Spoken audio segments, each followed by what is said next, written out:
I remember the sound of my boots on the pavement. Steady. Measured. The weight of my steps matched the weight in my gut, an instinct honed over years in the field. Something was off. My name is Nathan Kane. I'm 52 years old, and I run a private security firm out of Dallas. Used to be special forces. Learned early that the world respects strength and strategy, not sentiment. These days, I don't jump out of planes or take orders from suits in D.C., but I still play the game, just on my terms. I pulled up to my house, a 2-story brick place in a decent neighborhood. Not flashy, but solid. The kind of house that tells the world a man built something. My team and I had just wrapped up a job in Denver, corporate client, tight situation, nothing I couldn't handle. But while I was away, something shifted. I felt it before I even walked through the door. My wife, Lauren, was in the kitchen, pouring herself a glass of wine.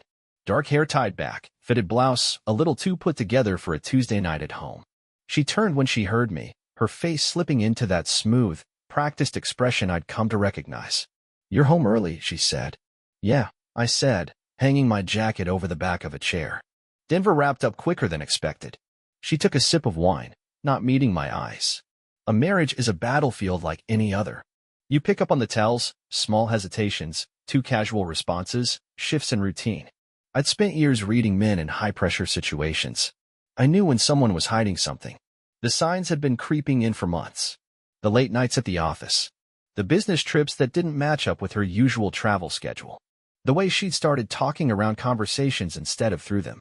And now, standing in my own kitchen, I was looking at a woman I'd shared a life with for over 20 years, and I didn't trust a damn thing coming out of her mouth. "How was your trip?" she asked. I let the silence stretch, watching her. "Uneventful," I said finally. "Client needed his situation handled. We handled it." She nodded, setting her glass down with a little too much care. "How was your conference in Chicago?" I asked, keeping my tone casual. Lauren hesitated, just for the briefest moment, but I caught it. A flicker of something in her eyes, gone almost as soon as it appeared. Then she straightened, offering a quick, practiced smile. "It was good," she said, reaching for her glass again.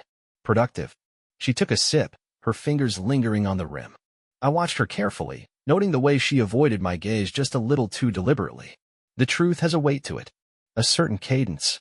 Lies, even well-crafted ones, have a way of bending under their own construction. I picked up the mail from the counter, flipping through it like I wasn't watching her. Bills. Ads.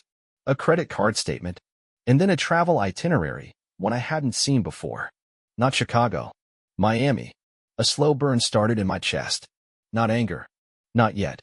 Just the cold recognition of a fact I'd suspected but hadn't confirmed. I set the envelope down, meeting her gaze.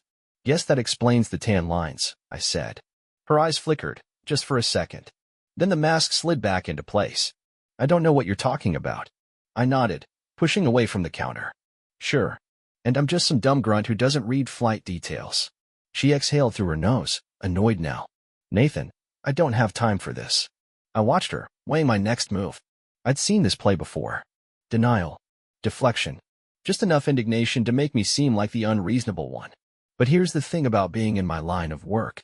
People show you who they really are when they think they have control. And Lauren? She thought she had control of the situation. I picked up the itinerary and set it between us. A deliberate move. Not throwing it. Not accusing. Just presenting the evidence. "Let's not insult each other," I said. Her lips pressed into a thin line. "Fine," she said after a beat. "I went to Miami." I nodded. "With who?" Silence. I let it stretch. She exhaled sharply. "Does it matter?" I smiled, but there was no humor in it. "You tell me." She crossed her arms. Defensive now. "You've been gone for weeks at a time, Nathan. What did you think was going to happen?" There it was. The justification. The rewrite of history to make her the victim, to make me the negligent one. Classic move. I could have snapped right then.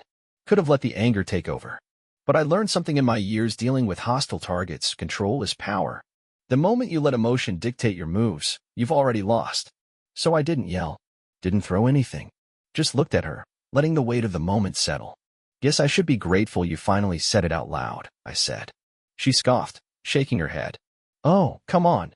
You're not some helpless, heartbroken husband. You knew. You just didn't want to deal with it." Maybe she was right. Maybe I had known. But now, it was real. Confirmed. And that meant the next steps were mine to decide. I picked up my jacket, sliding it back on. "We'll talk later," I said, my tone flat. She frowned. "Where are you going?" I looked at her, steady, to think. And with that, I walked out, my mind already moving 3 steps ahead. Because Lauren thought this was the beginning of a messy emotional fallout. She had no idea I was already planning the endgame. I drove without a destination, the hum of the engine the only sound in the cab.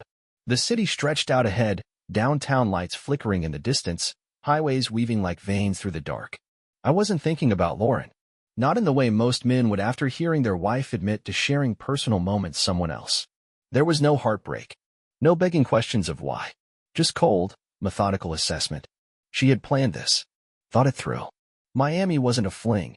It was a calculated decision. Lauren never did anything without a reason. That's what made this worse.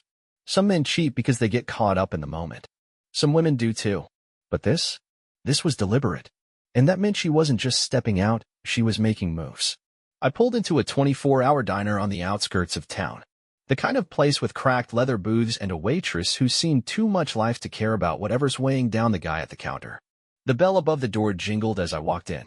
A couple of truckers sat near the back, talking low over plates of hash browns. An old guy nursed a coffee near the window. I took a seat at the counter. The waitress, Pam, name tag chipped, hair up in a messy bun, poured me a cup without asking. She knew me. I came in every now and then when I needed space to think. "Usual?" she asked, pen tapping against her notepad. I nodded. "Yeah. And keep the coffee coming." She jotted it down and walked off. I wrapped my hands around the ceramic mug, letting the heat sink into my fingers. The anger wasn't there yet. Not in the way most men would expect. No explosion, no threats. Just a tightening in my chest, like a puzzle coming together, piece by piece. Lauren thought she had the upper hand. Thought she had control of the story. But what she didn't understand, what she never understood, was that control wasn't about secrets. It was about knowing when to act. My phone buzzed against the counter. I glanced at the screen. Liam, one of my contractors. Good guy. Reliable. The kind of man who handled things without needing hand-holding. I picked up. "Yeah. You back in town?" Liam asked. "Couple hours ago," I replied. "Good.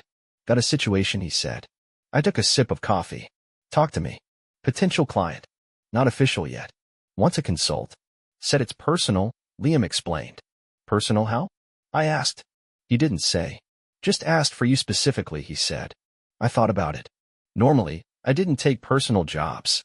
Too messy. Too much emotion clouding judgment. But right now, I needed something to keep my hands busy. "Set it up," I said. "You sure?" "Timing's a little." "Set it up," I repeated. Liam hesitated, then exhaled. "All right. I'll text you the details." I hung up and leaned back, stretching out the tension in my shoulders. A plate slid onto the counter in front of me, eggs, bacon, toast. Solid. Dependable. Unlike the situation waiting for me back home. I ate slow, thinking through the next steps. Lauren was lying about more than just Miami. I could feel it. She was too confident. Too composed. That meant she thought she had something over me. Maybe it was just the affair. Maybe it was more. Pam refilled my coffee without a word. I nodded my thanks.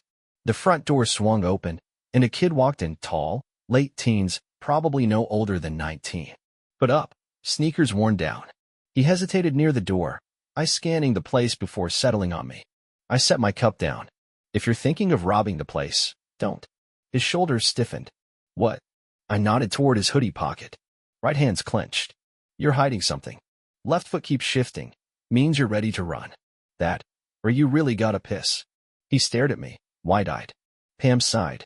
"Jameson, don't scare off the customers." The kid swallowed hard. I just wanted some coffee." I nodded toward the counter. "Then order some." He hesitated, then walked over and sat a few stools down. Pam gave me a look before turning to him. "Wallet be, hon?" I turned back to my food, dismissing him from my thoughts. A kid like that? Not my problem. Not tonight. My phone buzzed again. This time, a text from Liam. "Client wants to meet tomorrow. Says he's got a time-sensitive issue. You in?" I stared at the message for a long moment before typing back. "Yeah." Said it. The bill came. I left at 20 and walked out, the cold night air wrapping around me. By the time I got home, Lauren was in bed, lights off. I stood in the doorway for a second, watching her. Peaceful, like nothing had changed. I could have woken her up. Could have demanded answers. But that's what she'd expect. That's what she'd prepared for. Instead, I walked into my office, shut the door, and sat at my desk. Opened my laptop. Started looking.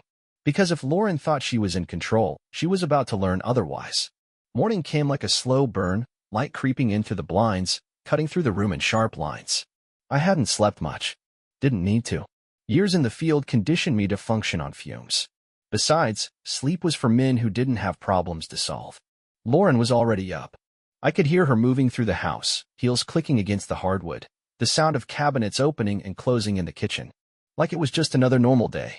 I walked in, watching her pour coffee like she hadn't lied to my face the night before. She didn't look at me right away, but I caught the slight hesitation in her hand before she set the pot down. "Morning," she said, keeping her voice even. I leaned against the counter, arms crossed. "Chicago, huh?" She exhaled through her nose, just a little too sharp. "Nathan." I held up a hand. "Save it. We'll talk when I get back." That got her attention. She turned, mug in hand, brows drawn just enough to betray the cracks in her composure. "Get back from where?" I grabbed my own mug, taking my time with the coffee. "Meeting a client." Her lips pressed together, and I saw it, something flickering behind her eyes. Not guilt. Calculation. Like she was weighing how much she needed to know. She went with indifference. "You're always meeting clients." I nodded, setting my cup down. "And you're always traveling for work." A beat of silence. Just long enough. Then I grabbed my keys and walked out. Liam was already at the meet when I got there. Small office space, tucked in a commercial park on the edge of town. Nondescript. The kind of place that looked like it handled real estate but probably didn't. Inside, the air smelled like burnt coffee and cheap carpet. Liam stood near the window, arms crossed, watching the parking lot. He was built like a guy who spent more time lifting steel than pushing papers, sleeves rolled up, ink running down his forearm. "Clients in the back," he said without looking at me. "Nervous type." I glanced at him. "Nervous how?" Liam snorted. "Like a guy who wants to talk but doesn't want to be seen talking." That told me enough. I walked past him, pushing open the office door. The man inside was mid-40s, average build, expensive watch. Looked like he'd been up all night. His suit was neat, but the way he sat, fidgety, restless, gave him away. I pulled up a chair across from him. "You needed to talk." He nodded, swallowing like his mouth was dry. Yeah, I did." I waited. Didn't say anything. People like him? They'd fill the silence if you let them. I need someone watched," he said finally. I arched a brow. "Watch how?" He hesitated, eyes flicking to the door like he expected someone to bust in. Discreetly. I leaned back, studying him. "You think your wife's cheating?" His jaw clenched. He didn't answer, which told me I was right. I exhaled through my nose, scratching my jaw. "You don't need me for that. You need a private investigator." "No," he said quickly. "Not just any PI. I need someone who understands situations like this." That got my attention. I leaned forward, resting my elbows on the table. "You think it's more than an affair?" He swallowed again. "I think she's planning something." The way he said it, low, almost embarrassed, told me he wasn't just talking about divorce papers. I nodded slowly. "Tell me everything." And so he did. The late meetings. The deleted messages. The bank withdrawals that didn't add up. It was the same playbook Lauren had been running. But the difference? His wife wasn't just seeing someone, she was moving money. Setting up an exit. By the time he finished, his hands were gripping the edge of the desk. "I just need to know what I'm dealing with." I studied him, then nodded. "I'll look into it." Relief washed over his face. "Thank you." I stood. "Don't thank me yet." Liam and I walked out together. He waited until we were in the parking lot before he spoke. "Think he's overreacting?" I shook my head. "No. He knows what's coming." Liam shoved his hands into his pockets. "Funny, isn't it?" "What?" "How people like us see the threats before they hit." I thought about that as I got into my truck. Maybe it wasn't funny. Maybe it was just inevitable. I drove back in silence, the weight of the conversation sitting heavy in my chest. The way that guy had looked at me, like he already knew how it ended, but he needed someone else to confirm it, stuck with me. I'd seen it before. Men who'd built their lives with someone, only to realize too late that they'd been living with a ghost. The air outside was thick, the kind of Texas heat that clung to your skin even after sundown. I pulled into the driveway, headlights washing over the house. The place looked the same, nothing out of order, but I knew better than to trust appearances. Inside, the smell of dinner lingered. Lauren was in the living room, a glass of wine in one hand, her phone in the other. She didn't look up when I walked in. That told me everything I needed to know. "You eat?" she asked, still staring at her screen. "I'm good." She nodded like she didn't care one way or another. The way people do when they've already decided you're just a piece of the background. I watched her for a moment. The way her fingers tapped against the screen, quick and practiced. Business, maybe. Or maybe not. "Who you talking to?" That got a reaction. Subtle, but there. The tiniest pause before she lowered her phone onto the coffee table. "Work." "Uh-huh." I sat down across from her, resting my elbows on my knees. She glanced at me then, just long enough to take the measure of whatever was in my eyes. "You're acting weird," she said. I huffed a quiet laugh. "Yeah." She tilted her head, studying me the way she used to when she actually gave a damn. "Yeah. What's going on?" I let the question hang there, waiting to see if she'd fill the space. She didn't. "You ever notice," I said, leaning back, "that the people who lie the most are the ones who accuse others of acting different?" She exhaled sharply, shaking her head. "Jesus, Nathan. Are we doing this again?" "Doing what?" She shot me a look, her patience starting to fray. "This whole suspicion thing. You disappear for weeks at a time, come home acting like I'm the one with something to prove. It's exhausting." I nodded slowly. "Yeah, I bet it is."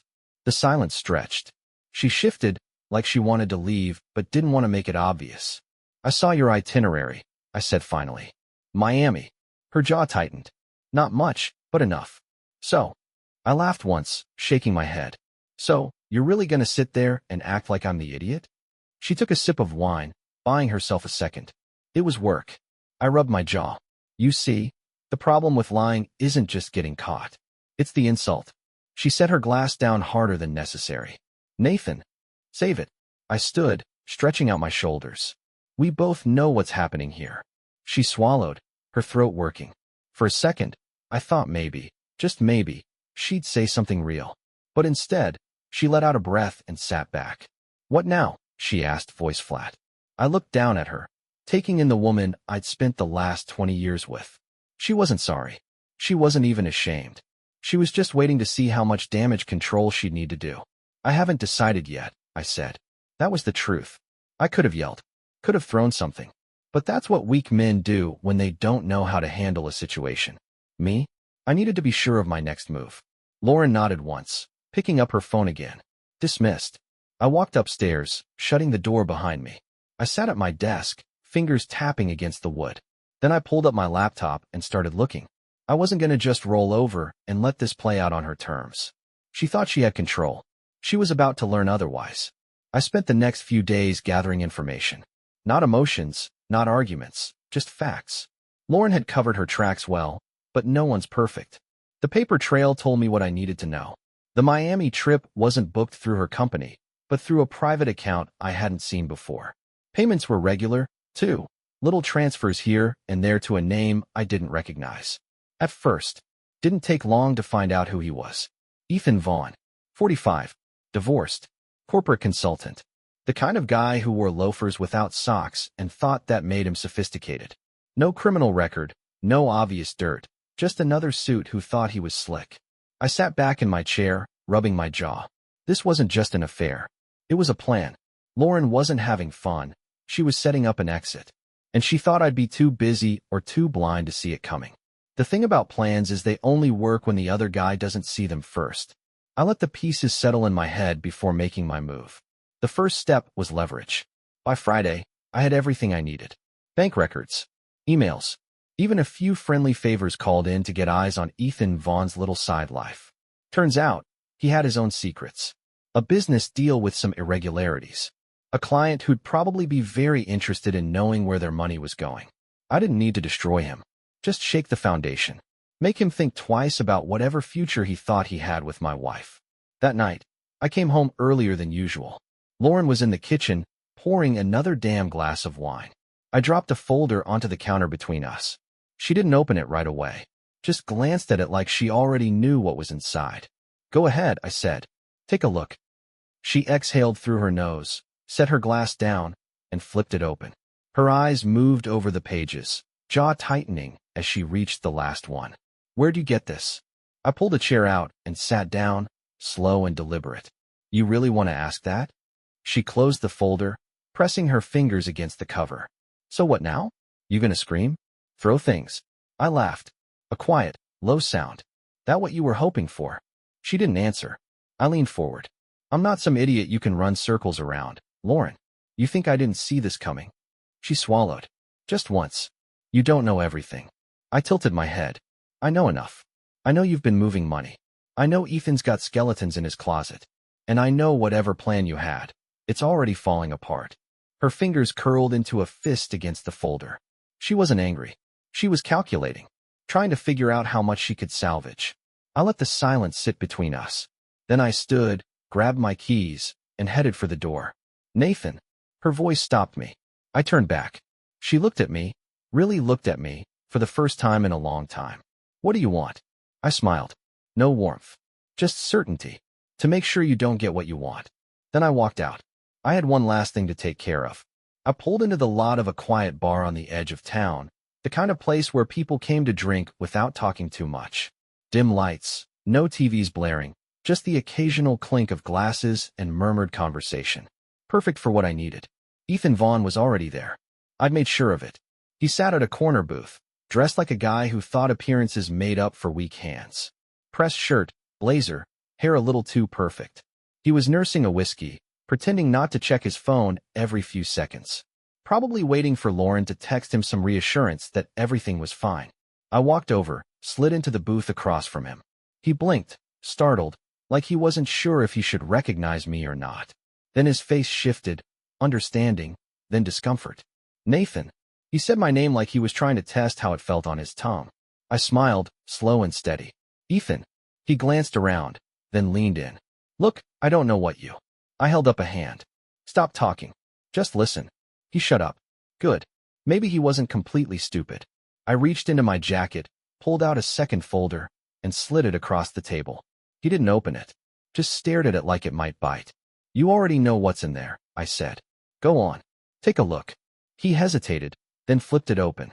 His eyes darted over the pages, bank statements, transactions, a few things I'd had my guys dig up on his less-than-clean business deals. Nothing that would put him in prison, but enough to make his life very, very difficult. He exhaled through his nose, closing the folder with deliberate care. What do you want? I tilted my head, studying him. I want you to walk away. He let out a short, nervous laugh. Walk away? From what? I didn't answer. Just let the silence sit heavy between us.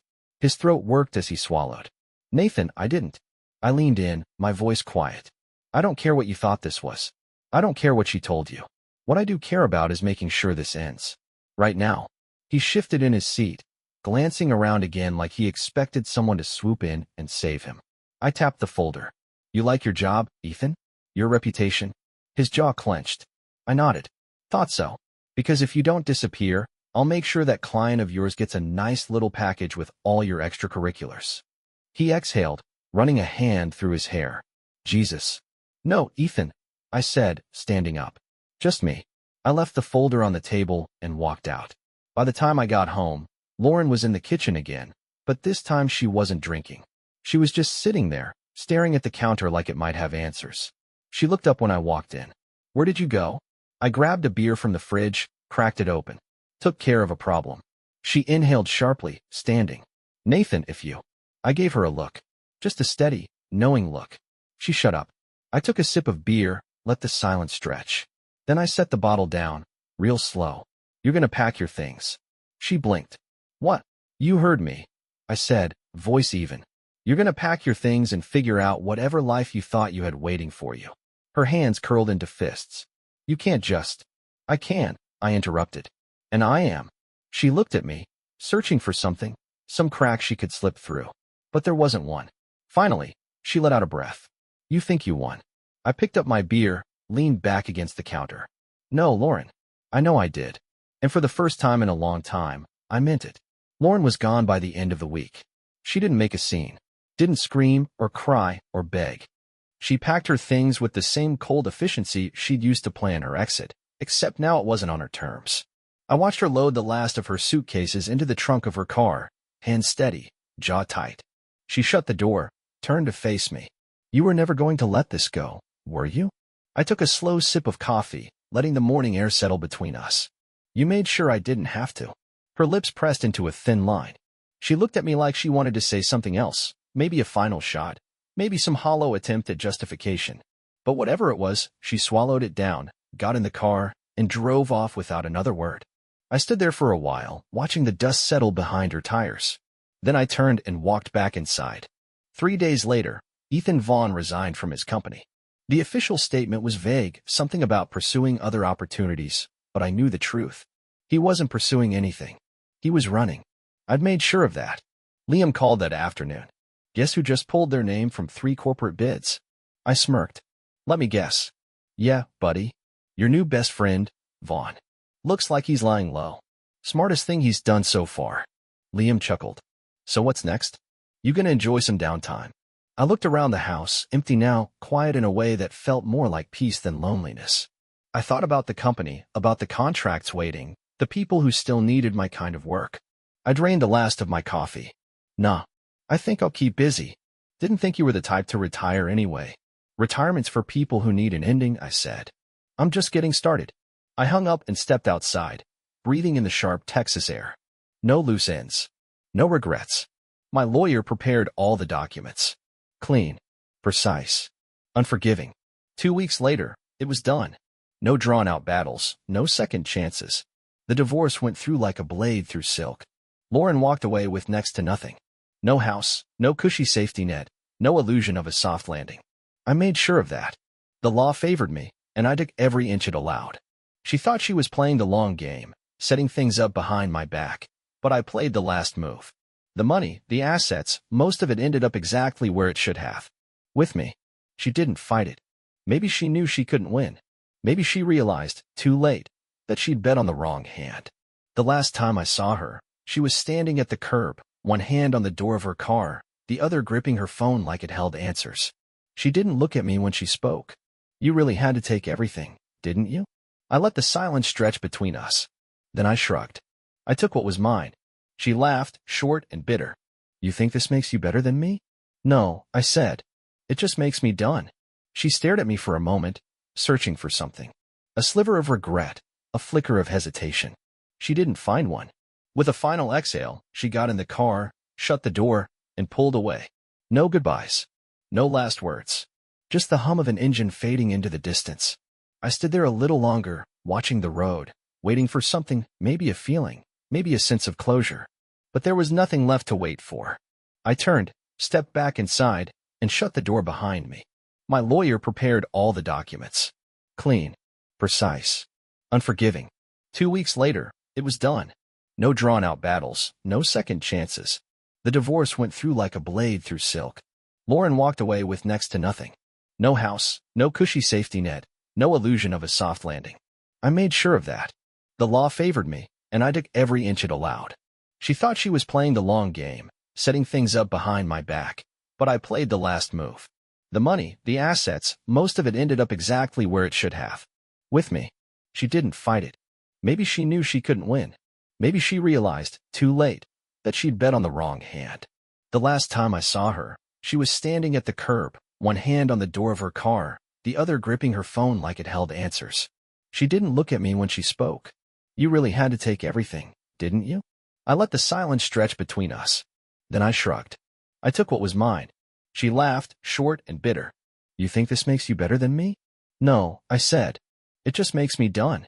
She stared at me for a moment, searching for something. A sliver of regret, a flicker of hesitation. She didn't find one. With a final exhale, she got in the car, shut the door, and pulled away. No goodbyes. No last words. Just the hum of an engine fading into the distance. I stood there a little longer, watching the road, waiting for something, maybe a feeling, maybe a sense of closure. But there was nothing left to wait for. I turned, stepped back inside, and shut the door behind me. Lauren had thought she was playing the long game. But she forgot one thing. I don't lose. If you enjoyed the story, please like and subscribe to the channel.